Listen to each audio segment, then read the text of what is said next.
자, 오늘 시가 교과 마지막 때라는 주제입니다. 마가복음 12장 41절에 가보가 드린 작은 헌금과 또 마가복음 13장은 세상의 종말에 대한 그러한 사건들에 대해서 아주 중요한 부분을 우리에게 제시하고 있기 때문에 이번 교과는 연구할 게 좀 많은 것 같지 않습니까? 연구해 보셨어요? 네, 연구해 보니까 연구할 분량이 좀 많은 것 같았어요. 1월 소재로 보겠습니다. 주께 드린 적은 동전. 자, 마가복음 12장 38절에 보면은 예수께서 긴 옷을 입고 다니는 것과 시장에서 인사받는 것과 또 해당의 어떤 가는 자리와 잔치의 맨 윗자리를 좋아하는 서기관들을 조심하라. 왜? 그들의 위선을 조심하라는 것이죠. 그리고 그들이 가부들의 집을 삼키고 그 치례로 길게 기도하니 더 큰 정죄를 받으리라. 위선자들에게는 더 큰 정죄가 있다는 것입니다. 근데 여기 마가복음에게는 아주 여기 짧게 기록되어 있잖아요. 근데 같은 공간복음인 마태복음 23장에는 이 서기관들과 바리새인들이 위선을 주님께서 책망하시는 장이 한 장이 되어 있어요. 23장 전체가 그 장이에요. 근데 거기에 보면 화가 있을지어다 8번씩이나 예수님께서 그들의 위선을 책망하시고 그 위선에서 돌이키지 않으면 멸망당한다는 것을 보여주세요. 그리고 그들에게 예수께서는 가부들에게 예물을 강요하여 자기 자신의 이익을 위해서 악용한 서기관들과 바리새인들의 이기심을 책망하십니다. 그게 지금 마가복음 12장 40절에 가부들의 집을 삼키고 그 치료로 길게 기도하니 이 말씀에서 그 내용들이 포함되어 있는 거예요. 자, 그리고 나서 이제 예수님께서 연보계가 있는 마당에서 예물을 넣으려고 오는 사람들을 바라보고 계십니다. 그때 많은 부자들이 거만한 태도로 옷자락을 질질 끌면서 자랑하는 태도로 많은 예물을 가지고 와서 예물을 연보계에 넣어요. 그것을 보시고 예수께서는 슬픔으로 바라보셨어요. 그런데 남들에게 비해 아주 적은 예물로 남들이 보는 것을 두려워하면서 머뭇거리면서 오는 한 가부 여인이 있었어요. 근데 그 가부 여인이 넣은 돈은 2렙돈 1고드란트였어요. 그런데 이것은 그 시대의 로마 동전으로 보면은 가장 가치가 적은 돈이었대요. 그 여자의 생활비 전부를 바쳤다니까 뭐 그렇게 작지는 않을 것 같아요. 그 여자의 생활비 전부를 드렸대요. 그러니까 이 여인이 드린 선물은 여기 43절에 보면은 그분께서 자기 제자들을 불러 이 여인이 그 2렙돈을 넣었을 때 예수님께서 제자들을 불렀어요. 그러면서 그들에게 이르시되 진실로 내가 너희에게 이르노니 이 가난한 가부가 보고에 넣은 모든 사람보다 더 많이 넣었도다. 그들은 다 풍족한 가운데서 넣었거니와 이 가부는 궁핍한 가운데서 자기가 가진 모든 것 즉 자기의 생활비 전부를 넣었느니라 이렇게 말씀하시죠. 이 여인은 자기 생활비 전부를 넣었다는 것입니다. 그래서 진정한 헌금은 액수가 아니라 드리는 당사자 간의 진실과 하나님께 대한 열심에 따라 좌우된다는 것입니다. 많은 사람들은 이 가부에게 시대의 소망에 보면 그 적은 돈을 너를 위해서 쓰라고 충고했을 것이라는 것입니다. 그 이유는 살찐 제사장들의 손에 넣어주며 그 적은 돈은 보이지 않을 것이기 때문에 그 돈을 너를 위해서 쓰라 이렇게 얘기했다는 거예요. 그러나 그 가부는 성전 봉사는 하나님이 명하신 것임을 믿었으며 성전을 유지하는 데 최선을 다하려고 애썼다는 것입니다. 그리고 그 가부가 바친 예물은 그 동전의 가치로서가 아닌 그와 같은 행동을 하게 한 하나님께 대한 사랑과 하나님의 사업에 대한 관심으로 평가되었다. 이렇게 기록이 되어 있어요. 그래서 예수님은 그 여성의 헌금을 헌신과 믿음의 행위로 평가하셨다는 것입니다. 그래서 예수님은 여성의 헌금을 헌신과 믿음의 행위라며 칭찬하셨어요. 근데 우리들의 행동을 비열하다거나 혹은 높은 도덕적 가치를 지닌 것으로 판정 짓는 것은 행위의 동기라는 것이에요.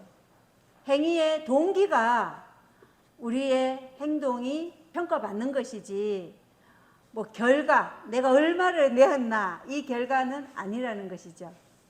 자, 그래서 즐거운 마음으로 수행하는 작은 의무와 남에게 보이지 않게 드린 적은 예물과 인간의 안목에는 무가치하게 보이는 것이 흔히 하나님 보시기에는 가장 귀한 것이라는 것입니다. 우리가 아무리 작은 것이라도 우리의 동기가 하나님에 대한 사랑 그리고 하나님의 사업에 대한 열정으로 드리며 하나님께서는 그것을 우리의 믿음의 행위라고 칭찬해 주신다는 것이죠. 그래서 가난한 과부는 사랑하는 하나님의 사업에 이 랩돈을 드리기 위해 이 여인이 희생한 것은 자기의 먹을 음식을 희생하여 생활비를 바친 것이다. 이렇게 되어 있어요. 우리 오늘날 헌금하는데 우리가 우리 먹을 음식을 희생하면서까지 헌금하나요? 아니요. 아니요. 그렇잖아요. 그죠?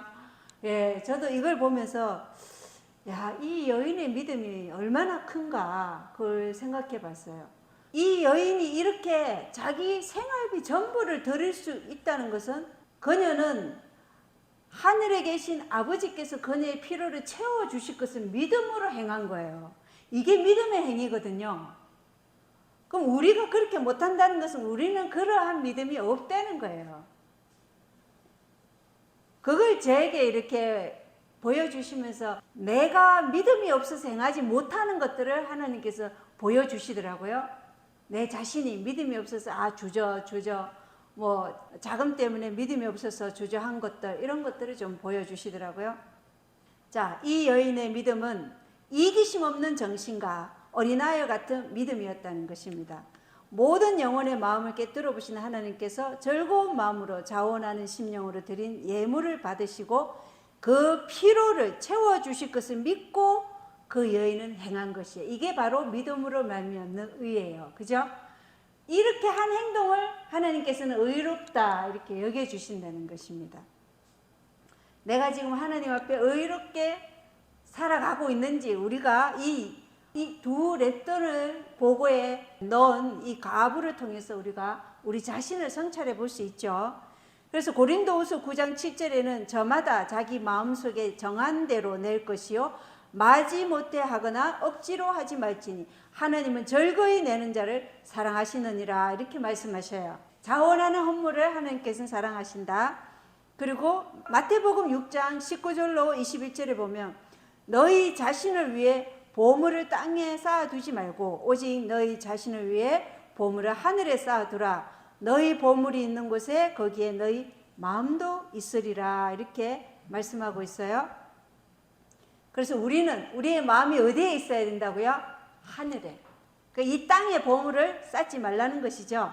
하늘에 보물을 쌓으라는 것입니다. 예수님이 성전에 오시는 이 주가 마지막 주예요. 이 주에 이 가부를 보시고 예수님 기뻐하셨어요. 우리가 드리는 것이 항상 중요한 것이 아니라 무엇을 드리지 않고 있는가가 우리가 중요할 수 있다는 것도 기억해야 된다는 것입니다. 나는 하나님께 무엇을 드리고 있지 않은가. 이 여인의 믿음으로 정말 우리의 모든 필요를 채워주실 그 하나님을 정말로 온전히 신뢰하고 살아가는지 그러한 심오한 교훈을 우리가 얻을 수 있는데 하나님의 목적을 위해 드리는 헌금은 지도자들의 행동에 따라 유효성이 결정되지 않는다는 것이에요. 이 시대의 종교적 지도자층은 타락해 있었지만 예수님은 그렇기 때문에 헌금을 드리지 않는 것을 인정하지 않으셨다. 이 시대에 가야바 안나스 타락했죠. 그죠? 그렇지만 종교 지도자들이 타락했을지라도 우리가 우리의 조직에 헌금을 하지 않는다. 이거는 올바르지 않다는 것이에요. 종교 지도자들은 하나님의 뜻과 일치하게 자원을 사용해야 할 책임감이 있으나 지도자들이 그렇게 하지 않더라도 하나님의 목적을 위해 드리는 이들은 여전히 이 여인처럼 복을 받는다는 것입니다. 자, 그래서 반면에 지도자들이 마음에 들지 않는 행동을 할 때 헌금을 내지 않는 것은 헌금을 드리는 것이 하나님을 향한 감사보다는 지도자들의 행동에 달려 있다는 것을 의미한다는 것이죠. 만약에 우리 합회에 연합회가 아주 마음에 안 들게 해. 그렇다고 내가 이 연합회에 헌금을 하지 않고 나는 다른 데 할 거야. 이렇게 하는 것은 옳지 않다는 것이죠. 그래서 지도자들이 마음에 들지 않아 헌금을 내지 않는다는 것은 잘못된 행동이다. 우리는 하나님께 드리는 것이지 헌금을 지도자들한테 드리는 것이 아니다. 이것을 우리가 가부의 헌금을 통해서 배워볼 수 있습니다. 자, 우리 월요일 소재 돌 위에 돌 하나도. 마가복음 13장이죠. 마가복음 13장, 마태복음 24장, 누가복음 21장은 다 예루살렘의 멸망의 징조와 또 마지막 시대 예수님 재림 전의 징조를 다 동시에 보여주는 이중성취를 보여주죠. 그래서 엘렌 화이트는 모든 사람들이 주의해야 할 중대한 성경 말씀임을 강조하기 위해 마태복음 24장, 마가복음 13장 이것들이 여러 번 엘렌 G. 화이트에게 제시되었다 이렇게 기록하고 있어요. 우리는 지금 이 마가복음 13장, 마태복음 23장, 누가복음 21장에 기록된 예언들이 전부 성취되어 가고 있는 시대에 살고 있고, 그러므로 이 예언들을 자세히 설명할 것이며 사소한 문제들에 관한 토론을 거치고 영혼의 운명을 좌우할 위대한 진리들을 소개할 것이다. 그렇게 복음교육자 148쪽에는 기록되어 있어요. 그러니까 이 예언을 어떻게 하라고요? 영혼의 운명을 좌우한다. 이 마가복음 13장, 마태복음 24장 예루살렘의 멸망과 예수님 재림 때의 세상의 상황, 이 징조 이런 것들을 보여주는 이 장은 우리가 올바로 이해하는 것은 영혼의 운명을 좌우할 위대한 진리다. 그래서 우리가 연구하라고 얘기하시는 것이죠. 자, 공간복음이라는 뜻이 마가복음, 누가복음 또 마태복음 세 개가 공간복음이죠. 공간복음이 왜 공간복음인지 아시나요? 공간복음은 같은 견해를 가지고 같은 내용을 기록하고 공통된 관점으로 기록된 복음이라 해서 공간복음이라 그래요. 그래서 이 세 개를 다 같이 연구해야 완전한 그림이 보여지는 거예요. 자, 오늘 그러면 마가복음 13장은 메시아를 거절한 유대 민족에게 예루살렘의 멸망의 전조를 보여준과 동시에 율법을 거절한 세대들을 심판하기 위해 재림하시기 전에 사건들에 관한 징조를 보여준과 동시에 또 예루살렘의 멸망은 이 세상이 불로 최종적으로 완전히 멸망할 것을 예표하고 있어요. 그래서 이중성취라는 것입니다. 자, 마가복음 13장 1절을 읽어보겠습니다. 그분께서 성전에서 나가실 때에 그분의 제자들 중에 하나가 그분께 이르되 선생님이여 보소서 여기 돌들이 어떠하며 건물들이 어떠하니까 이렇게 물어보죠. 자, 이것이 이제 예수님이 마지막으로 성전에 계시다가 떠나가셔요. 이제는 다시는 성전으로 들어오지 않아요. 이 말씀은 거기에 있는 많은 사람들에게 말씀하신 거예요. 그래서 너희는 이 벽들이 분명히 파괴될 수 없는 것으로 가리키나 내 말을 들으라. 날이 오리니 돌 하나도 다른 돌 위에 남지 아니하고 다 무너지리라. 이 말씀이 지금 마가복음 13장 2절에 있어요. 돌 하나도 다른 돌 위에 남지 아니하고 다 무너질 것이다. 너희들은 이것이 얼마나 아름다운가 이렇게 얘기하지만, 그래서 이 성전은 참으로 아름다웠어요. 그것을 시편 48장 2절에는 시온산은 아름답게 위치하여 온 땅의 기쁨이 되느니 그 북쪽의 옆면에 있는 위대한 왕의 도시로다 라고 노래하던 때와 같이 장엄한 성전의 건물은 이스라엘의 자랑이요 하나님의 은총을 누리는 듯 하였다. 이렇게 시대에서만 기록되어 있어요. 이런 성전이니까 제자들도 그렇고 로마 사람들도 이 성전을 아름답게 여기면서 높였단 말이에요. 그런데 이것이 무너진다고 하니까 이 제자들의 마음이 어떻게 했어요? 철렁 내려앉는 거죠.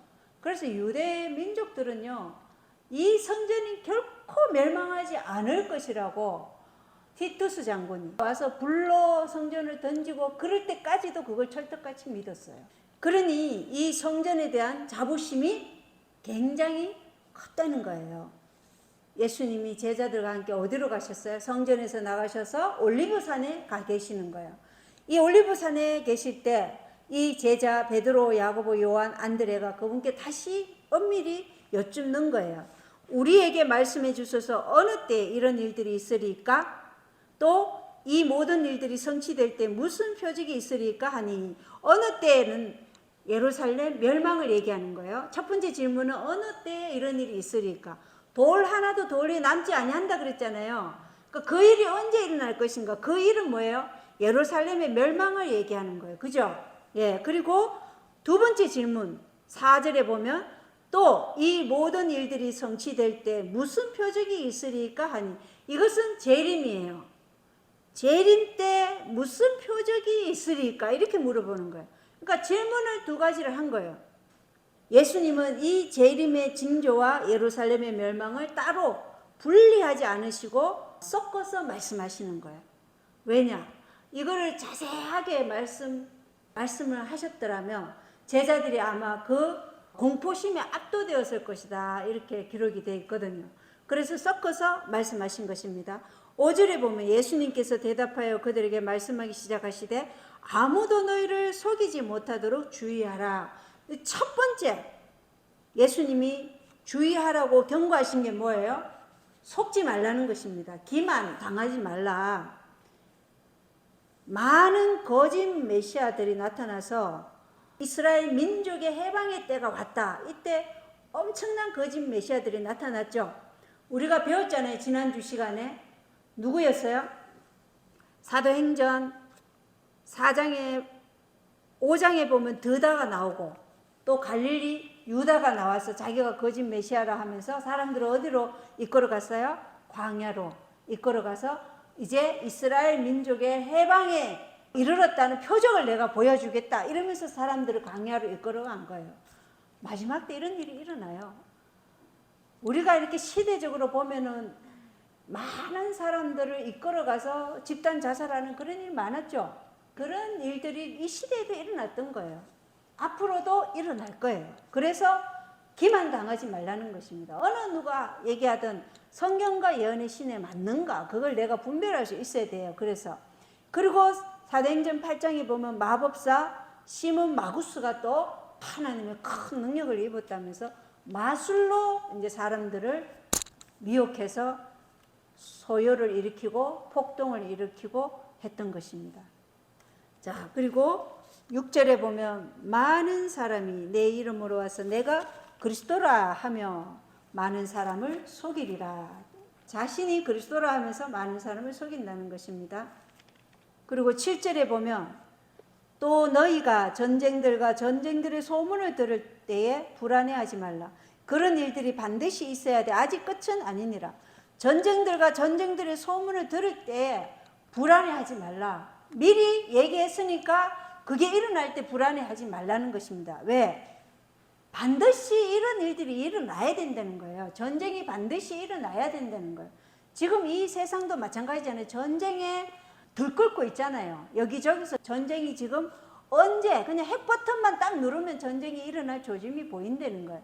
근데 그걸 반드시 있어야 하는 일이기 때문에 그런 일이 일어날 때 불안해하지 말라는 것이에요. 그리고 유대 역사를 보면 이때 많은 전쟁이 있었어요. 그리고 황제들도 살해되고 이런 일들이 있었어요.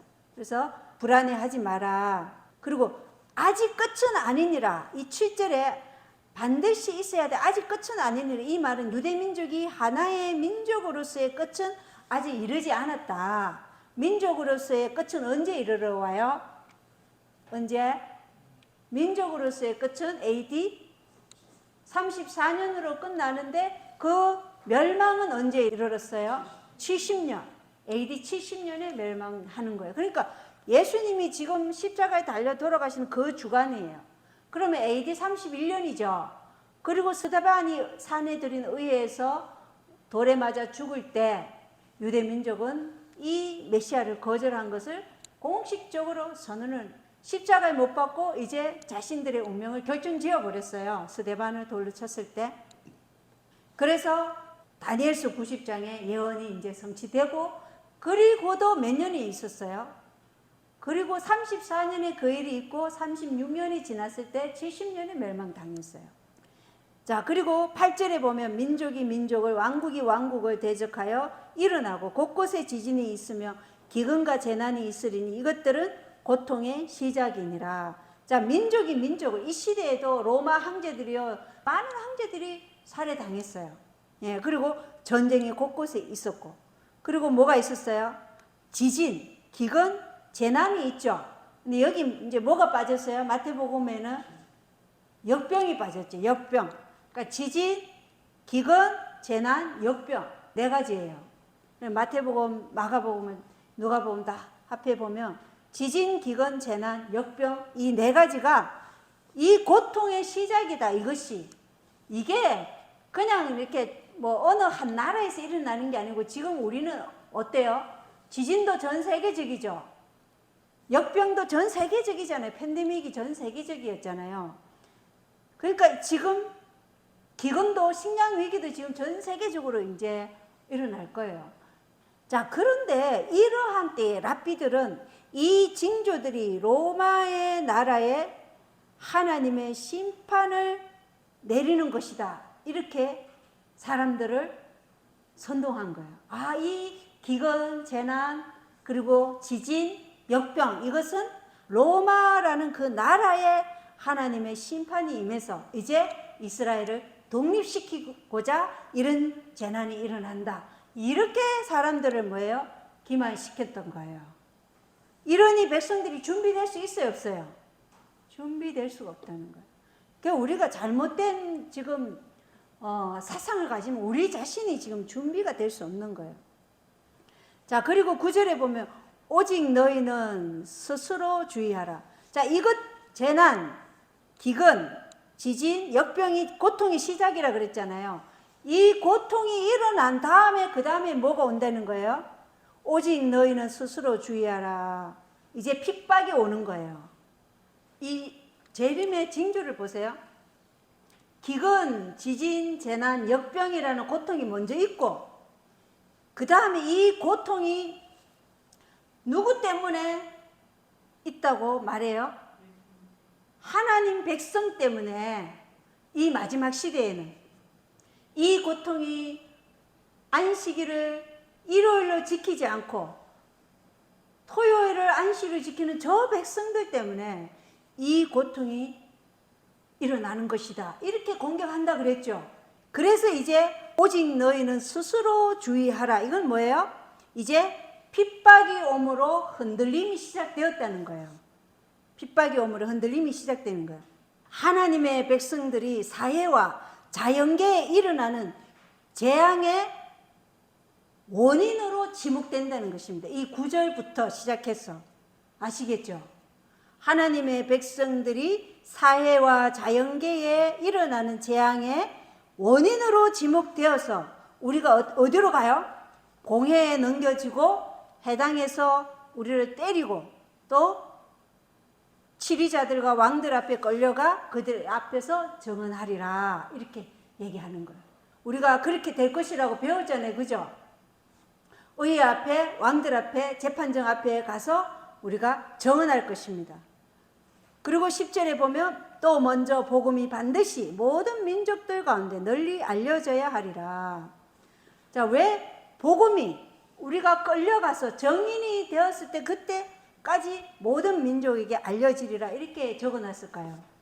하나님은 그러한 자리를 통해서, 그러한 자리가 아니면 이 복음을 들을 수 없는, 도무지 들을 수 없는 사람의 마음에 의문을 일으켜서 그 말씀이 정말 그러한가, 달리는 깨달을 수 없는 사람들의 마음을 깨우치는 수단이 되도록 이것을 우리에게 허락하신다는 거예요. 우리가 공회 앞에 법정 앞에 서는 일을. 왜 허락한다고요? 달리는 그 사람들은 복음의 말씀을 깨달을 수 없는 사람들이 있다는 거예요. 근데 이 법정 앞에서나 이런 데서 우리가 감옥에 갇혔으나 이런 상태에서 우리의 정언을 통해서 이 복음을 깨달을 사람들이 있다는 거예요. 그래서 하나님께서는 이것을 그들을 깨우치기 위한 수단으로 하나님께서 허락하신다는 겁니다. 자, 이 핍박이 올 때 9절부터 이제 흔들림이 오는 것이에요. 많은 사람들이 여기서 어떻게 돼요? 떨어져 나가요. 그러면 우리가 이런 핍박이 올 때 우리는 뭘 해야 되느냐? 베드로전서 2장 5절에 너희는 살아있는 돌들로서 영적 집으로 건축되고 예수 그리스도를 통해 하나님께서 받으실 만한 영적 희생물을 드리는 거룩한 제사장이 되었도다. 그래서 우리는 뭐예요? 여기서부터 이제 홀로서기가 돼야 된다는 것을 우리에게 말해주고 있어요. 홀로서기. 지금은 혼자 선다는 것이 도무지 나는 자신 없다 하지만 이때는 어느 누가 내 신앙을 대신해 줄 수가 없어요. 이때부터는 다 홀로서기예요. 법정 앞에 섰는데 그 옆에 전부 다 나를 공격하는 사람들만 있지 나를 위해서 도와주는 사람 아무도 없어요. 모든 신랄한 비판 또 중상모략, 우리에게 있다가 믿음에서 떠난 형제들이 우리를 중상모략할 거예요. 그 자리에 우리가 홀로 서야 되는 거예요. 그렇기 때문에 우리는 우리 스스로 개인적으로 다 거룩한 제사장이 돼야 된다는 거예요. 목사님이, 장로님이 집사들의 신앙에 의존해서는 안 된다는 것이에요. 각자가 스스로 믿음의 반석 위에 서야 된다는 것을 지금 이 마가복음 13장 9절에서 오직 너희는 스스로 주의하라 이렇게 말했잖아요. 그죠? 예, 각자 홀로서기를 해야 된다는 것입니다. 시편 118편 8절이 주를 신뢰함이 사람을 신뢰함보다 나으며 이렇게 되어 있어요. 그러니까 우리가 홀로서기 할 때 오직 하나님만 신뢰해야 된다는 것입니다. 이게 굉장히 중요하죠.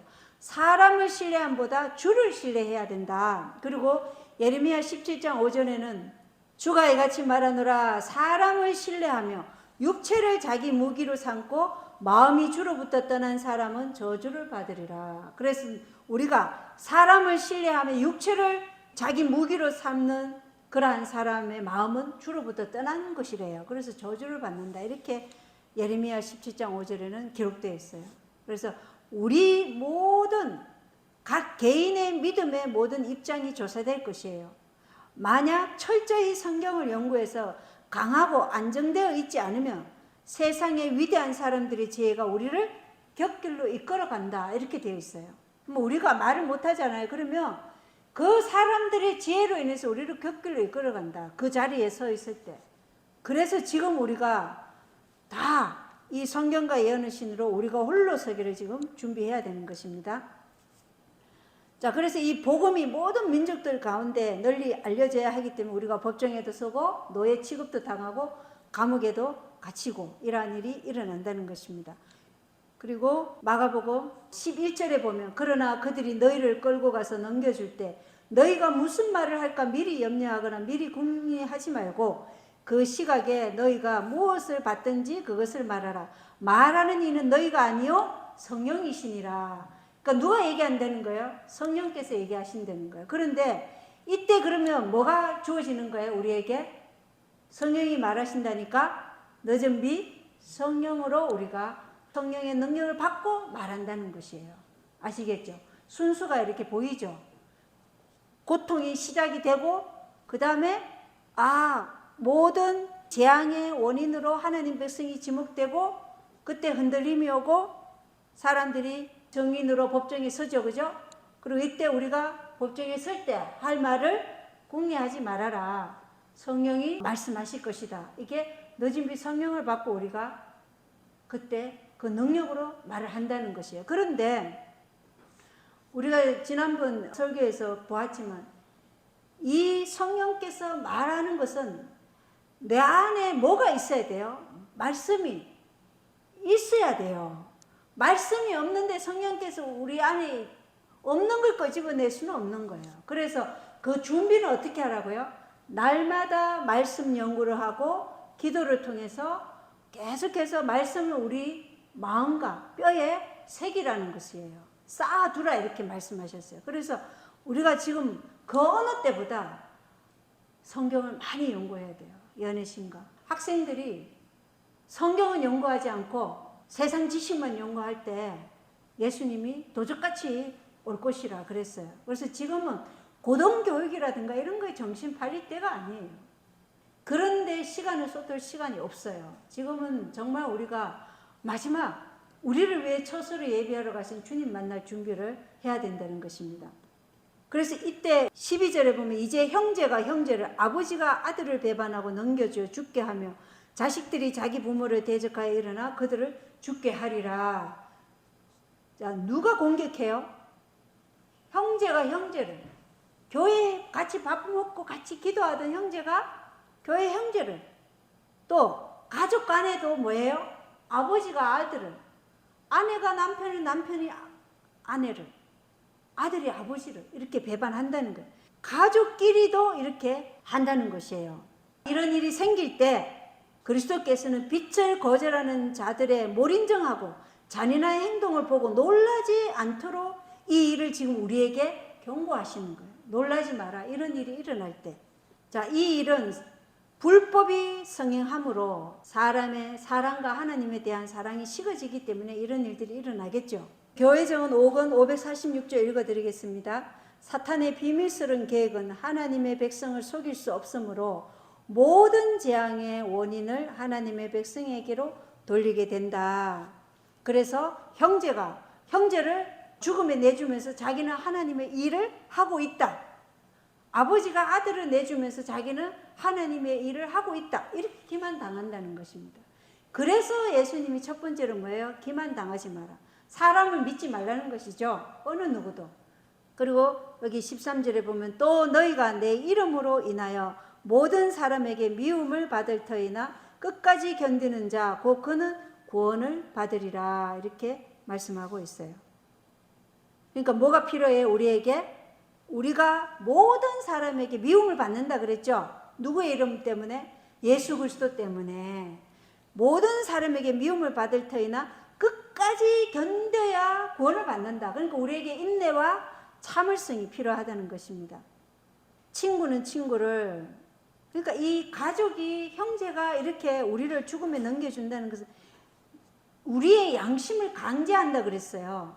그래서 우리가 이 넘겨줄 때 우리가 그렇게 하지 않으면 그들이 원하는 것을 하지 않을 때 이 형제가 우리의 양심을 강제하려고 그런다는 거예요. 그래도 하지 않을 때 어떻게 한다고요? 죽음에 넘겨주는 거예요. 네, 이런 일이 일어난다는 것입니다. 제가 여기 연애시 있는 이야기 한번 읽어드리겠습니다. 하나님의 아들, 딸들 201쪽입니다. 불법이 성행함으로 많은 사람의 사랑이 식어지리라. 공기 자체가 죄에 오염되어 있다. 미구의 하나님의 백성들은 불같은 시련으로 시험을 받을 것이다. 오늘날 순수하고 참된 것처럼 보이는 자들 중 매우 많은 비율의 사람들이 천한 금속임이 판명될 것이다. 반대, 협박, 그리고 학대로 인하여 더욱 강하고 학고부동해지는 대신 그들은 겁쟁이처럼 반대자들의 편에 설 것이다. 대다수가 우리를 버릴 때 진리와 의를 옹호하여 굳게 서고 투사가 적을 때 여호와의 싸움을 싸우는 것, 이것이 우리의 시험이 될 것이다. 이때 우리는 다른 사람의 냉에서 열을, 그들의 비급에서 용기를, 그들의 반역에서 충성을 취해야 한다. 아시겠죠? 예. 우리가 지금 순수하고 참된 것처럼 그 보이는 그런 사람들 중에 많은 비율의 사람들이 천한 금속임이 판명될 것이에요. 지금은 모르죠. 지금 핍박이 없기 때문에 몰라요. 그러나 핍박이 오면 그런 일이 있다는 것입니다. 반대와 협박, 학대로 인해서 그들이 학고부동해지는 대신에 겁쟁이처럼 반대자들의 편에 선다는 것입니다. 이때 우리가 어떻게 해야 된다고요? 진리와 의를 옹호하고 굳게 서야 됩니다. 이것이 우리의 시험이라는 거예요. 많은 사람들이 넘어질 때 거기 같이 넘어지지 말고 그때 나는 진리와 의를 옹호하여 굳게 설 수 있도록 지금 어떻게 해야 돼요? 주님께 우리 자신을 헌신해야 되는 거예요.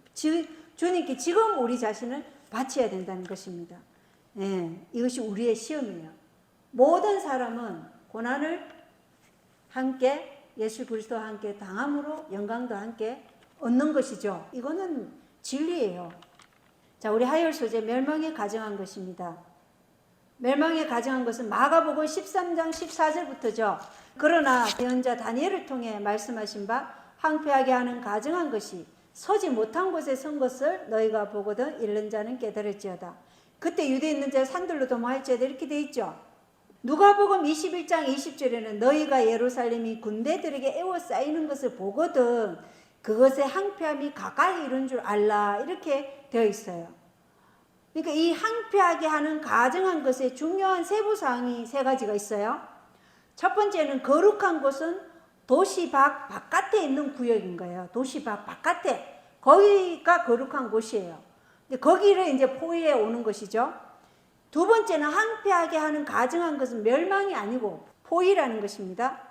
1차 포위가 있었고 그 다음에 잠시 1차 포위가 해제되고 다시 2차 포위가 있었죠.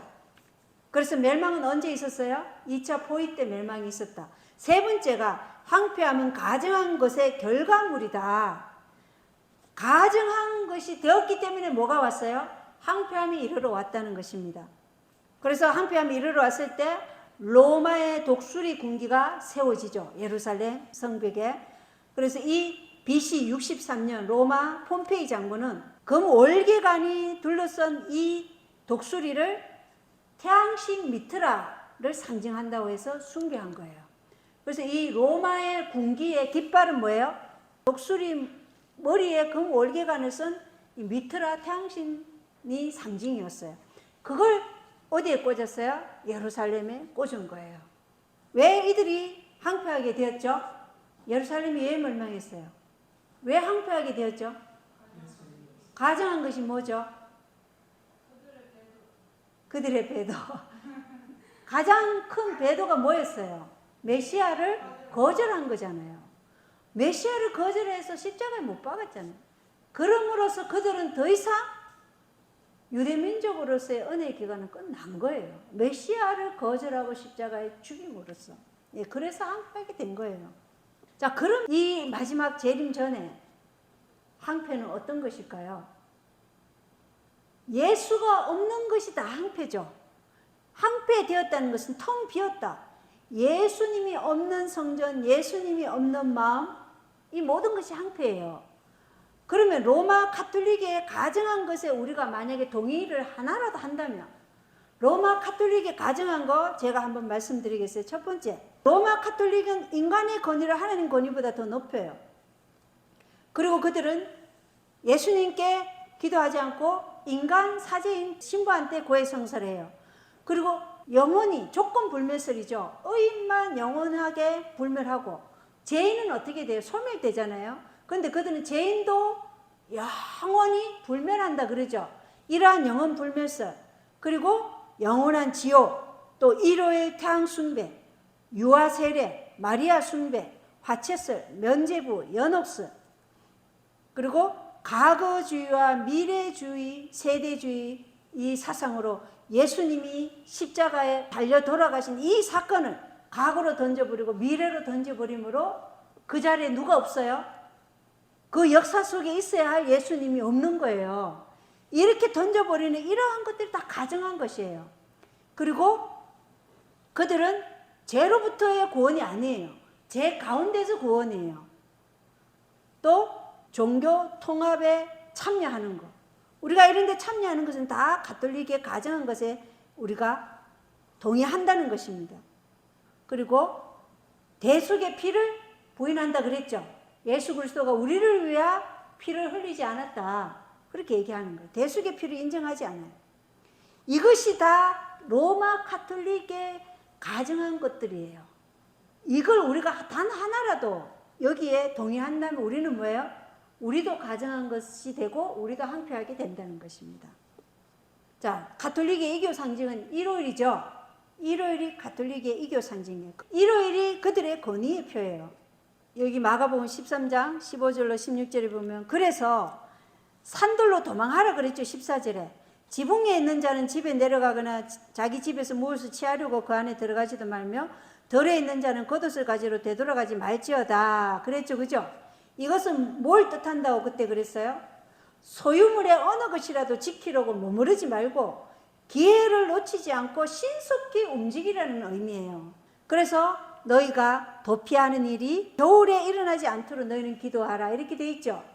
마가복음에는 겨울에 이렇게 돼 있죠. 마태복음에는 겨울이나 안식일에 도피하는 일이 일어나지 않도록 기도하라 이렇게 얘기했어요. 이들이 1차 포위하고 베스티우 장군이 1차 포위하고 난 다음에 로마로 다시 돌아갔을 때 유대인들은요 퇴각하는 이 로마 군대를 쫓아가서 그들을 많이 죽였어요. 그때 그들은 뭐라고 했냐면 거짓 대언자들은 봐라 내가 얘기하지 않았냐 하나님께서 유대를 이제 로마로부터 독립시키러 간다 내가 그렇게 말하지 않았냐 이렇게 백성들한테 얘기했다는 거예요. 근데 그때 하나님의 백성은 다 도망갔죠. 그래서 우리가 이 1차 포위하고 난 다음에 잠시 풀어졌을 때 지금이 우리가 상가 계곡으로 도망갈 수 있는 은혜 시간이에요. 나중에 2차 포위 때 이게 1월 법령이에요. 2차 포위가. 그때는 도망갈 수가 없어요. 그러니까 준비를 할 수 없다는 것이죠. 그때 복음을 전하는 사람들은 도망하라 했으니까 도망할 수 있는데 그때 시골에 가서 자급자족을 준비한다. 그거는 안 되는 거예요. 그래서 지금 우리가 그 준비를 해야 된다는 것입니다. 그리고 안식일을 지키는 그리스도인들은 도망하여서 모두 구원을 받았다고 그래요. 그리고 로마 티투스 장군이 2차로 이제 예루살렘을 포위했을 때 그때가 안식일이었다. 이렇게 기록이 되어 있어요.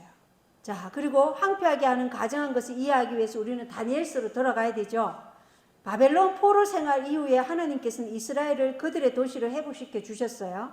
사람들은 도시와 성전과 성벽을 짓고 그들의 시민적, 종교적 사회를 다시 설립했어요.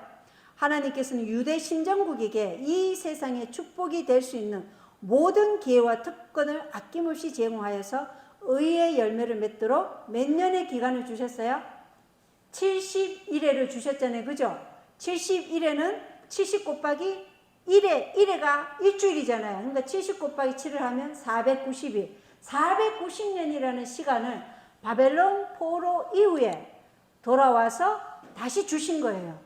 490년을 주었는데 다니엘 9장 26절 27절에 보면 이제 25절에 7일회를 먼저 하나님께서 떼놨죠. 이 71회에서 7일회, 62일회, 그 다음에 마지막 1일회. 그러니까 7일회는 뭐냐? 예루살렘 복구와 자치가 이루어지는데 시간이 7일회. 7일회는 49년이 걸렸다는 거예요. 아닥사스다 중건령이 457년에 내려졌잖아요. 457년부터 49년이면 408년까지가 7일회예요. 예루살렘이 복구되고 자치가 이루어지는데 기간이 49년. 그 다음에 BC 408년부터 AD 예수님이 침례를 받고 공생에 시작하는 AD 27년까지가 62일회. 그리고 마지막 한 일회가 예수님 공생이 시작하신 AD 27년부터 3년 반에 한 중간에 이생물이 끊어지잖아요. 그죠? 그 3년 반에 31년 그 중간에 예수님이 31년에 십자가 돌아가시죠. 그리고 또 3년 반은 스데반이 돌에 맞아서 죽어요. 그래서 유대 민족의 은혜 시간은 그래서 끝나는 거예요. 은혜 시간이 그때 끝났지만 바로 멸망시키지 않고 하나님은 36년을 기다렸다가 AD 70년에 멸망시켰어요. 하나님의 오래 참으심은 하나님의 인내하심은 이렇다는 것입니다. 이 황폐하게 하는 가정한 것, 예수님께서 그렇게 죽으실 것이라는 것을 확실히 알았더라면, 유대인들이 이것을 제대로 연구했더라면 이들이 어떻게 됐겠어요? 그리스도인들이 됐겠죠. 그리스도인들이 되고 예수님은 그 제자들에게 뭐라 그랬어요?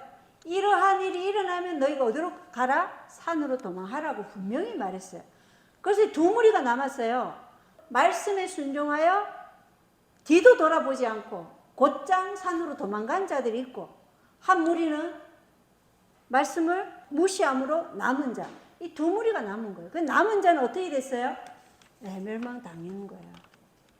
자, 베스티아누스 장군이 66년에 오고, 그 다음에 다시 돌아갔다가 3년 뒤에 70년에 다시 그 아들 티투스 장군이 온 거예요. 그래서 우리도 지금 준비하셔야 됩니다. 자, 수열 소재입니다. 큰 환란. 자, 큰 환란에 마가복음 19장 20절.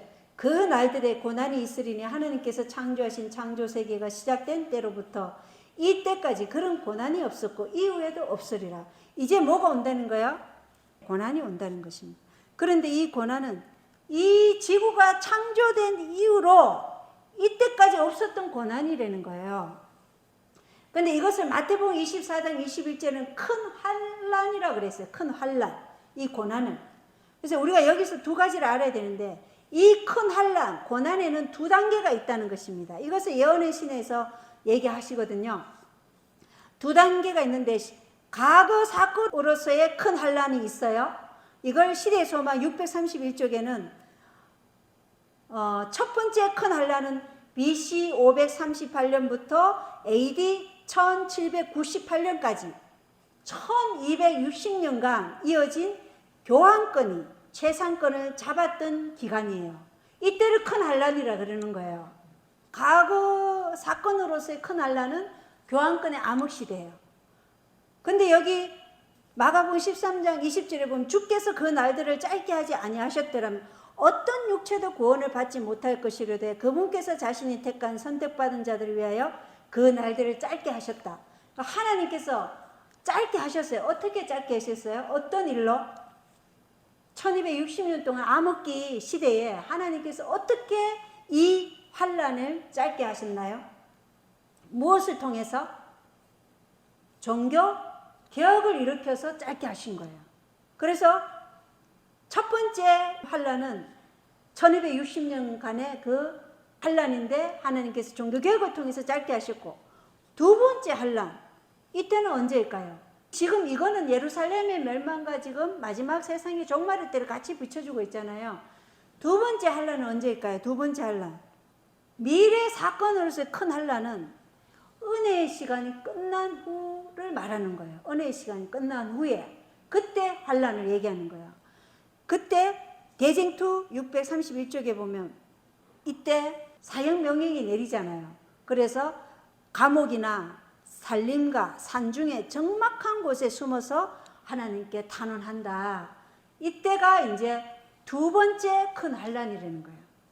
과거에 일어난 환란은 1260년 암흑기에 그때 종교개혁을 일으켜서 환란을 짧게 했고, 두 번째 환란, 이 은혜의 시간이 끝난다는 것은 예수님이 지성소에서 나오셨다는 것이죠.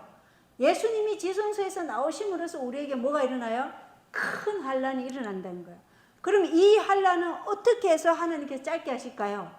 어떻게? 예수님의 재림으로 짧게 하신다는 것입니다. 왜? 예수님이 재림하시지 않으면 살아남을 자가 아무도 없을 그런 환란이기 때문입니다. 그래서 두 단계의 환란 모두 역사상 최악이에요. 1260년은 천년이라는 기간에 있어서 최악이었어요. 천년이라는 기간 동안에 환란의 시간이었단 말이에요. 그리고 1월 법령 후에 은혜의 시간이 끝난 후에 이 환란은 핍박의 강도에 있어서 최악이 될 것이라는 것입니다. 창세 이래로 없었던 환란. 그래서 첫 번째 환란은 기간에서의 창세 이래로 없던 환란이었고, 두 번째 은혜의 시간이 끝난 후에 환란은 강도에 있어서 최악이라는 것입니다. 이 두 단계가 있다는 것이에요. 그리고 마가복음 13장 21절에 그때에 누가 너희에게 이르되 보라 그리스도가 여기 있다거나 보라 그가 저기 있다해도 그를 믿지 말라. 이 말은 거짓 재림을 위조한다는 것이에요. 거짓 재림을. 거짓 재림이 은혜의 시간 끝나기 전이냐, 은혜의 시간 끝난 후냐? 여러분 어떻게 생각하세요? 사단이 자기가 그리스도라 하면서 나타난다 그랬잖아요. 이 대쟁투에 제가 읽어드리겠습니다. 대쟁투 624쪽에 사단은 세계 각처에서 요한이 하나님의 아들에 관하여 계시록에 묘사한 바와 같이 실로 위엄있고 광이 찬란한 모습으로 사람들 앞에 나타날 것이다. 어떤 모습이에요? 계시록 1장에 있는 그 예수님이 성소에서 봉사하시는 그 모습으로 나타난다는 거예요. 제사장 옷을 입고 그리스도께서 오셨다. 그리스도께서 오셨다. 많은 사람들이 이렇게 외친다는 거예요. 우아하고 동정어린 음조로 사람들의 병을 고치고 안식일을 일요일로 바꾸었다고 주장하면서 모든 사람에게 그가 축복한 그 일요일을 지키도록 명령해요. 그리고 그는 제7일을 거룩히 지키기로 고집하는 저 자들은 빛과 진리를 가지고 그들에게 보낸 그의 사자들의 말을 듣지 않음으로써 사탄, 그의 이름을 더럽히고 있다고 주장하고 있다는 것입니다. 자신의 이름, 사탄, 루시퍼의 이름을 더럽히고 있다고 주장한다는 것입니다. 그리고 이것은 강력하고 거의 압도적인 기만이다. 이렇게 되어 있거든요. 이런 거짓 재림이 있을 거라는 거예요. 근데 이것이 은혜의 시간이 끝나기 전이냐? 은혜의 시간이 끝난 후인가? 이런 논의가 재림교회 안에 있었어요. 이렇게 대쟁투에 기록이 된다는 것은 우리 보고 미리 준비하라는 거잖아요. 사단이 재림의 장면을 어떻게 위조할 것인지. 그래서 이거는 은혜의 시간 끝나기 전이다. 선택한 자라도 미혹할 수 있다고 하지 않았냐. 그래서 미혹되지 않도록 주의하라고 하나님께서 주신 것이다. 자, 마가복음 13장 22절에 거짓 그리스도들과 거짓 대언자들이 일어난다 그랬죠. 근데 이들이 표적들과 이적들을 보여할 수만 있으면 선택받은 자들을 유혹한다 그래요. 그래서 우리 보고 너희는 주의하라. 내가 모든 일을 너희에게 미리 말하였노라. 이렇게 말씀하셔요. 성경의 거짓 대언자들의 특징이 신명기 13장 1절로 5절에 나와요.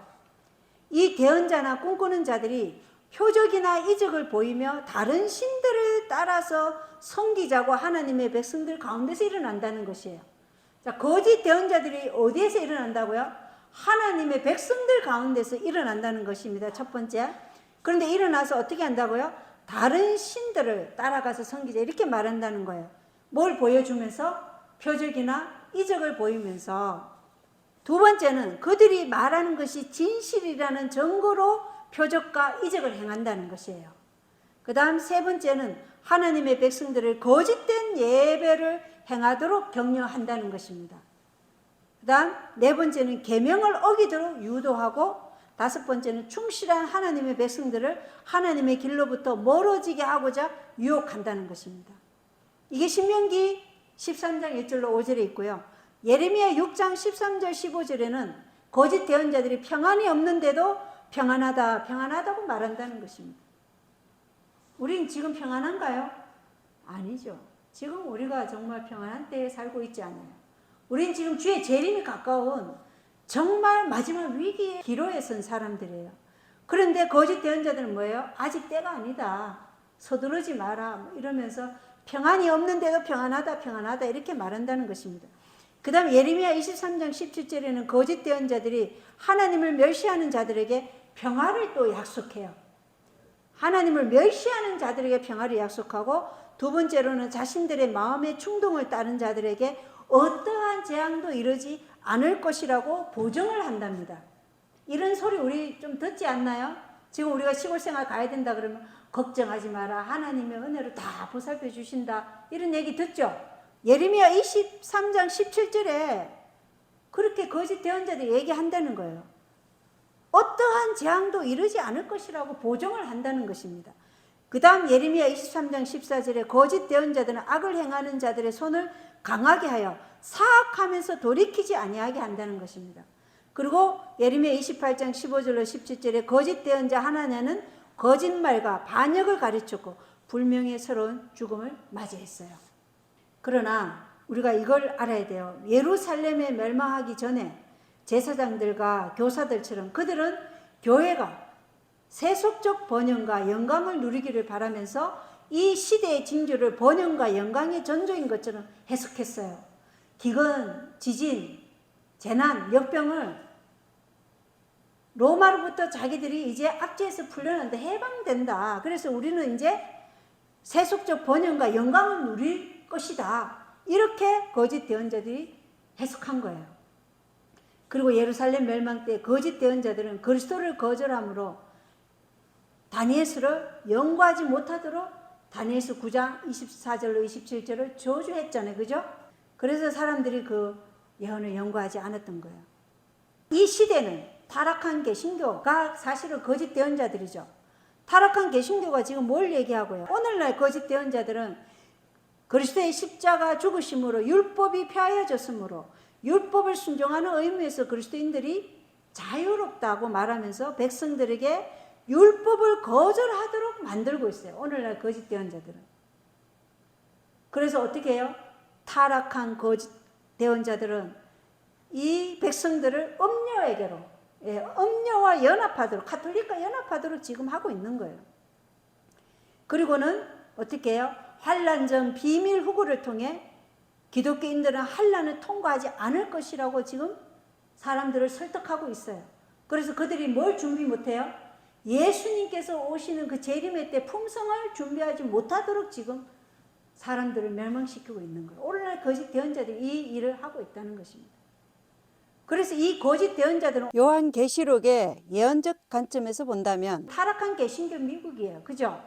그리고 거짓 그리스도는 뭐예요? 땅에서 올라온 첫 번째 짐승 로마 가톨릭이 적그리스도죠. 자신을 하나님보다 높이는 그들이 적그리스도라는 거예요. 그래서 새 더러운 영이죠. 용과 짐승과 타락한 개신교 미국 거짓 선지자, 이들이 지금 하나님의 백성들을 지금 어떻게 한다고요? 멸망시키고 그들에게 황폐하게 하도록 뭘 붙잡게 하는 거예요? 가증한 것을 붙잡도록 하는 거예요. 이게 다 가증한 것이잖아요. 성경에 없는 말이잖아요. 예수님을 없애버리는 거예요. 로마 가톨릭의 교리, 비밀 후보 이런 것도 다 마찬가지예요. 그러나 참 대언자는 어떻게 해요? 예수님께서는 엘리야를 위대한 회복자라고 말했어요. 엘리야는 바알 숭배자 400명과 아스다롯 선지자 450명, 합이 850명이죠. 그들이 뭘 했냐면은 태양 숭배하는 이 거짓 대언자들이 하나님의 제단을 무너뜨렸어요. 그래서 갈멜산에서 엘리야가 뭘 했어요? 하나님의 제단을 세운 거예요. 제단을. 그 제단을 보수했고 그 다음에 기도했을 때 하늘에서 불이 떨어진 것이에요. 그래서 엘리야는 예수님께서 위대한 회복자라고 마태복음 17장 11절에 예수님께서 대답하여 그들에게 이르시되 참으로 엘리야가 먼저 와서 모든 것을 회복하리라 이렇게 얘기하는 거예요. 태양 숭배를 하는 그 대언자들이 무너뜨린 그 제단을 보수하고 수보하는 일을 누가 해야 돼요? 오늘은 우리가 엘리야의 심령으로 지금 일을 해야 되는 거예요. 그래서 침례 요한도 누구의 심령으로 왔다 그랬어요? 엘리야의 심령으로.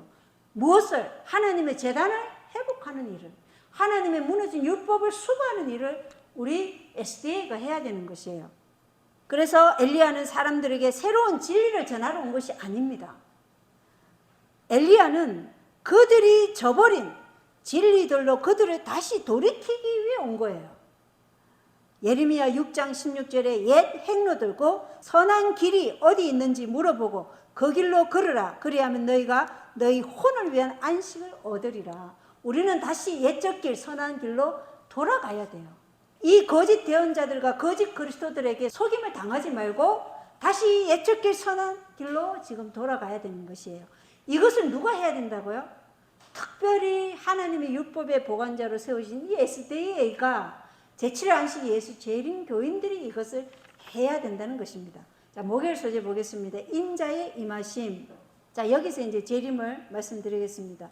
마가복음 13장 24절에 보면 그러나 그 날들에 그 환난 뒤에 해가 어두워지며 달이 자기 빛을 내지 아니하고 하늘의 별들이 떨어지며 하늘에 있는 권능들이 흔들리리라. 그래서 그죠?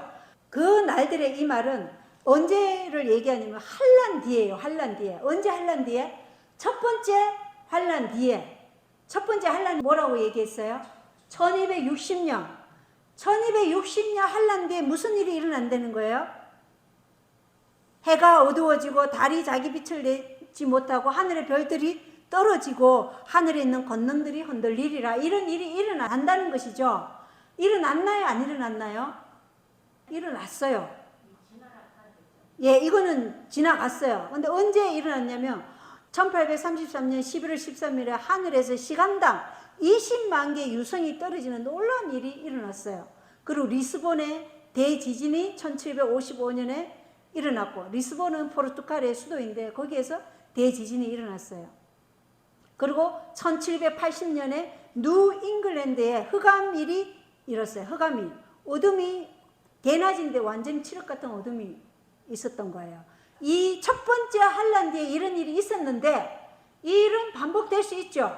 예, 하늘과 해와 달과 별들의 권능이 흔들리는 일이 예수님 재림 전에도 있을 수 있다는 것입니다. 자, 그러면서 26절 27절에 보면 그때 사람의 아들이 큰 권능과 영광을 가지고 구름들 가운데서 오는 것을 그들이 보리라. 이제 뭐예요? 예수님 재림이죠. 예. 또 그때 그가 자기 천사들을 보내어 자기의 선택받은 자들을 땅의 맨 끝 지역에서 하늘의 맨 끝 지역까지 사방에서 함께 모으리라. 그래서 뭐예요? 예수님이 재림하실 때 예수님이 천사들을 보내어 누구를 모은다고 그래요? 선택받은 자들을 땅 이 끝에서 이 지구 모든 곳에, 어떤 사람은 감옥에 갇혀 있고 어떤 사람은 노예 상태에 있을 것이고, 그죠? 어떤 사람은 산속에 아주 깊은 산속에 숨어 있을 것이고, 이런 사람들을 예수님 재림할 때 다 천사들을 불러서 나오라 이렇게 부른다는 것입니다. 모으리라. 그러면 비밀 휴거가 사실일까요? 거짓일까요? 거짓이죠. 재림하실 때 모든 사람을 다 모은다고 하기 때문에 그것은 거짓이라는 것입니다. 아까 사단이 재림을 위조한다 그랬죠.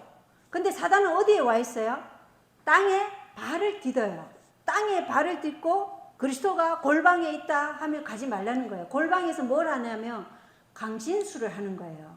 예언의 신에 보면 골방에서 강신술이 일어나고 있다 이러거든요. 골방에 있다 해도 가지 말고 이 산에 있다 해도 가지 마라. 왜냐? 예수님의 재림은 발이 땅에 안 닿는 거예요. 공중에서 우리를 불러 모으는 거예요. 그러니까 이 재림의 장면을 우리가 정확하게 알고 있어야 돼요. 지금 여기 마가복음 13장 27절에 땅 이 끝에서 땅 저 끝까지 다 사방에서 함께 모으리라 그랬죠. 그리고 데살로니가 전서 4장 16절 17절에 보면 주께서 호령과 천사장의 음성과 그의 나팔 소리와 함께 친히 하늘로부터 내려오시며 그리스도 안에서 죽은 자들이 먼저 일어나고, 그러니까 살아서 예수님을 만난 사람이 먼저 공중으로 올라가는 게 아니라 무덤에 잠자는 자들이 먼저 부활해서 올라가고 그 뒤에 살아서 남아있는 우리가 그들과 함께 구름들 속으로 채어 올라가 공중에서 주를 만나리라 이렇게 분명하게 되어 있어요. 그래서 땅에 있는 사단은 거짓이에요. 그리고 두 번째 알아야 될 사항은 마태복음 24장 27절에 그러므로 그리스도가 사막에 있다 해도 나아가지 말고 은밀한 방에 있다 해도 그 말을 믿지 말라.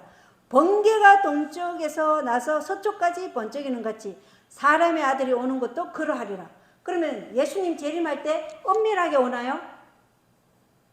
번개가 동쪽에서 나서 서쪽까지 번쩍이는 같이 예수님 재림이 그렇다는 것은 이 지구에 있는 모든 사람이 뭘 본다는 거예요? 예수님의 재림의 장면을 본다는 거예요. 그래서 비밀 후보는 안 맞다는 거예요. 어떻게 몰래 와가지고 그냥 데려갈 수 있어요. 그거는 안 맞다는, 성경적으로 맞지 않아요. 마태복음 24장 27절 우리가 이런 성경절을 분명히 알고 있어야 돼요. 그래가지고 우리가 얘기할 수 있는 그런 정도가 준비가 돼야 된다는 거예요. 그리고 데살로니가 후서 2장에 보면 두 재림을 묘사해요. 데살로니가 후서 2장 1절에 보면 그리스도의 재림과 우리가 그분께로 함께 모이는 것을 설명해요. 그리스도가 재림하시면 그 재림이 우리를 그분께로 모이게 하는 그것을 데살로니가 후서 2장 1절은 말씀하고 있고, 데살로니가 후서 2장 9절 10절은 사단의 거짓 재림에 대한 묘사를 설명하고 있어요. 그래서 당연하게도 거짓 재림은 진짜 재림 전에 있을 것이죠. 재림 전에 있어서 사람들을 미혹해요. 이때 사단이 선택받은 자들을 마지막으로 속이려는 시도가 될 것이라는 것입니다. 그래서 이때 속지 않도록 지금 우리가 분명하게 알고 있어야 돼요. 자, 그리고 마태복음 24장 32절에는 그가 큰 나팔 소리와 함께 자기 천사들을 보내리니 그들이 그의 선택받은 자들을 하늘 이 끝에서 저 끝까지 사방에서 함께 모으리라. 아까 우리가 마가복음 13장 27절도 마태복음 24장 31절 같은 얘기를 하고 있죠. 그리고 재림의 장면 또 하나 계시록 1장 7절이에요. 계시록 1장 7절에 보라 그분께서 구름들과 함께 오시느니라 모든 눈이 그분을 보겠고 그분을 찌른 자들도 볼 것이요 땅의 모든 족속들이 그분으로 인하여 통곡하리니 참으로 그러하리로다. 아멘. 자 보세요. 구름들과 함께 예수님 오신다 그러죠. 그리고 모든 눈이 그분을 본다 그러죠. 비밀 후보가 아니죠. 그죠? 그리고 그분을 찌른 자들도 보고 땅의 모든 족속들이 그분을 인하여 통곡하리라. 통곡하는 자는 누구예요? 잃어버림을 당한 자들이 통곡한다는 거예요. 이게 재림의 장면이에요. 그래서 우리는 그리스도의 재림의 광경을 모조하도록 허락되지 않았다는 것을 이 대징투 625쪽에 기록되어 있어요. 대징투 624쪽에는 사단이 요한이 말한 그 계시록 1장의 모습으로 나타나는데 거의 강력하고 거의 압도적인 기만이라 그랬잖아요. 그죠? 근데 이렇게 나타나는데 대징투 625쪽에는 제가 읽어드리겠습니다. 그러나 하나님의 백성은 기만당하지 않을 것이다. 그 거짓 그리스도의 가르침은 성경과 일치되지 않는다. 그의 축복은 짐승과 그 우상에게 경배하는 자들 곧 성경이 하나님의 자비가 섞이지 않은 진노가 쏟아지리라고 한 바로 그 부류의 사람들에게 선언된다. 그리고 더욱이 사단은 그리스도의 재림의 광경을 모조하도록 허락되어 있지 않다. 구주께서는 이 점에 속지 않도록 사람들에게 경고하시고 재림의 광경에 대하여 분명히 예언하셨다. 자, 사단이 예수님이 재림하시는 그 광경은 모조하도록 허락되지 않았다. 분명히 알 수 있죠. 그건 허락되지 않았어요. 그래서 재림의 광경이 마태복음 24장 27절처럼 번개가 동쪽에서 나서 서쪽까지 번쩍이듯이 재림은 모든 인류가 보게 될 것이고 또 마가복음 13장 27절에 나팔 소리와 함께 천사들을 보내어 선택받은 자들을 땅의 맨 이 끝에서 하늘의 맨 저 끝까지 사방에서 모은다. 그리고 데살로니가 전서 4장 16, 17절에 보면 구름들 속으로 신실한 자들이 채 올라가 공중에서 주를 만난다. 그리고 데살로니가 후서 2장 1절에 재림시 그분이 우리에게 오시는 것이 아니라 우리가 그분께로 함께 모인다고 우리에게 말해주고 있어요. 그죠? 그리고 계시록 1장 7절에 예수께서 구름들과 함께 오시는데 모든 눈이 그분을 보고 그분을 찌른 자들도 보고 땅에 있는 모든 족속들은 통곡한다. 이렇게 재림의 장면을 분명하게 기록되어 있어요. 자, 그래서 이러한 재림은 절대 위조할 수 없고 온 우주가 그 사건을 알고 온 세계가 그 일을 목격할 것이다. 이렇게 기록되어 있어요. 사단의 거짓 재림이 반드시 마지막 택하신 자라도 속이기 위해서 그 일이 일어난다는 거 분명히 기억하시고 우리가 지금 무엇을 준비해야 되느냐. 사탄이 재림하는 광경은 성경과 조화롭지 않죠. 그죠? 성경에는 공중 재림이라 그러는데 사탄은 땅에서 내려요. 그리고 사탄은 일요일에 경배하라고 가르쳐요. 이거는 성경의 내용과 일치하지 않죠. 사탄이 얘기를 하는데 이거는 성경과 일치하지 않는 거예요. 그래서 우리가 분별할 수 있어야 돼요. 성경 내용과 반대된다.